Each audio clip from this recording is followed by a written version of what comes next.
A lot of people are having to adjust to the challenge of working from home right now, and unfortunately, many of them are finding it much more difficult than they thought it would be. People who've never worked from home before often think it'll be a breeze getting up whenever they want, interspersing periods, but the reality is often far different. If you're currently working from home, and you're finding it a challenge, here are a few things that could help your time at home run more smoothly. Before we get started, please like and subscribe to the Sarah Scoop channel. Set up a designated workspace. It might be tempting to work from the comfort of your couch, or even your cozy warm bed, but it's probably not a good idea. Not only is it harder to get going when you're working somewhere that's too comfortable, but after a while, you begin to associate that comfy couch or bed with work, which makes it a whole lot harder to relax, unwind, and get to sleep once the working day is over. Not only that, but choosing a designated workspace can help you to create a calm, quiet place to work. Ideally, you should choose an area of the home that doesn't get as much traffic, which is as well insulated from the noise of family life as possible, and where you can work comfortably. A spare room with a desk, or room for one, is ideal, but a quiet corner in a room that doesn't see much use can work just as well. Make your space body-friendly. A lot of people who've started working from home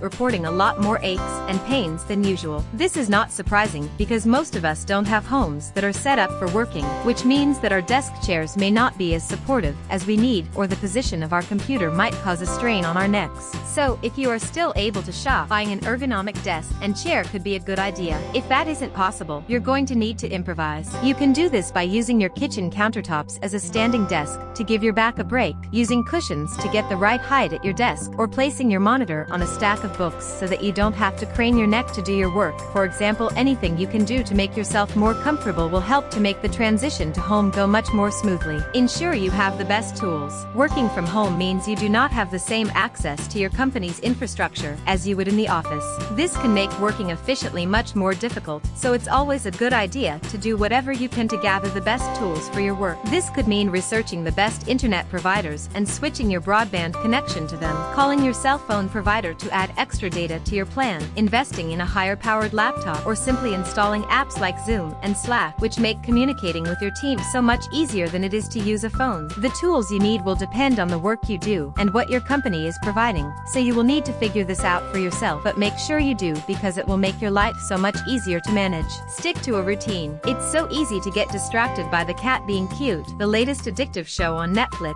or about a million other things when you're working from home, and there is no manager there to ensure that you're doing what you should be. So, if you want to continue being as productive as you are in the office, one thing that can help is drawing up and sticking to a routine. Plan a set time to get up, immediately wash and dress for the day, maybe take a walk if you're able, then sit at your desk until your planned lunchtime, and so on. Of course, you can plan in a few more breaks and stuff if you like. There have to be some perks to working from home, but make sure they're planned, because if you float aimlessly through the day, you probably won't get everything done that you really need to. Set a schedule for your kids. If you're trying to work from home while the kids are also stuck in the house, it's going to be a whole lot harder to work without constant distractions. However, setting a schedule for the kids, including breaks that coincide with your own, could help to keep you all busy and keep you all sane. This probably won't work for young kids, but if they're old enough to keep themselves occupied, creating a schedule that includes things like online learning, doing an exercise class on YouTube, and playing on Minecraft for a while, interspersed with periods of a family walk, lunch in the garden, etc., will help to keep you all on the same page and stop those constant interruptions from happening. Work in shifts. If you're a patent and you have your spouse living with you, one thing that can really help you to manage looking after kids and to work from home is working in shifts. It may mean that you can't both work your usual hours, and one of you may even have to work in the evenings, but it will mean that you can both work without having to worry about the kids, because the other parent will be on it.